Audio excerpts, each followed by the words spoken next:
গড়গড়িয়ে খাওয়া যাবে না। সারাদিন রোজা রাখার পর অনেক ক্ষুধা পেয়েছে, আর সাথে যদি আমার সেহরি না করার বাজে অভ্যাসটা থাকে, তাহলে কিন্তু ওই 12-14 ঘন্টার সাথে আরও 2-3 ঘন্টা অ্যাড করে দিতে পারি। তো সব মিলিয়ে 17-18 ঘন্টা আমি হয়তো না খেয়ে আছি, ক্ষুধা তো পাবেই। তো কী করলাম, আমি মাগরিবের আজানটার জন্য অপেক্ষা করছি। আজানটা দিল, সাথে সাথে খাবারের উপর আক্রমণ করে বসলাম। এটা কিন্তু করা যাবে না, কারণ তখন একসাথে যদি অনেক বেশি খেয়ে ফেলি, এটা আমাকে দুর্বল করে ফেলবে, আমার গ্যাস্ট্রিকের সমস্যা হতে পারে, আমার বদ হজমের সমস্যা হতে পারে। তাহলে কি করতে পারি?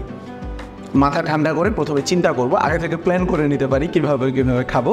খেজুর দিয়ে আমরা রোজাটা ভাঙতে পারি। খেজুর খুব ভালো একটা উৎস ন্যাচারাল গ্লুকোজ বা ন্যাচারাল সুগারের, সেটা ইমিডিয়েটলি আমার শরীরে একটা এনার্জি প্রোভাইড করবে। সেই সাথে খেজুরে কিন্তু প্রচুর পরিমাণ ডায়েটারি ফাইবার রয়েছে, প্রচুর পরিমাণ অ্যান্টিঅক্সিডেন্ট রয়েছে, and this is also a very good source of protein.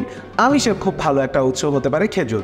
খেজুর খাওয়ার পরে আমি যদি 1 গ্লাস পানি খেতে পারি, শরবত খেতে পারি, তারপরে আস্তে আস্তে আমার ইফতারের যে আইটেমগুলো রয়েছে সেটাকে লম্বা সময় ধরে ছোট ছোট ভাগ করে আমি কিছুক্ষণ পর পর ভালো মতো চিবিয়ে খাবো। কোনোভাবেই তাড়াহুড়ো করা যাবে না, তাহলে খাবারটা প্রসেস করার জন্য আমার শরীর যথেষ্ট পরিমাণ সময় পাবে, এবং আমিও কিন্তু ওই ল্যাক অফ এনার্জিতে ভুগবো না বা দুর্বল ভাবটা থাকবে না। এবং অবশ্যই রমজানের সময় তো তারাবি নামাজ পড়া হয়, ইফতারের পরে বড় সময় ধরে ইবাদত করা হয়, সেই সময়ও কিন্তু আমার দুর্বল লাগবে না, বরং শরীরটা অনেক চাঙ্গা থাকবে।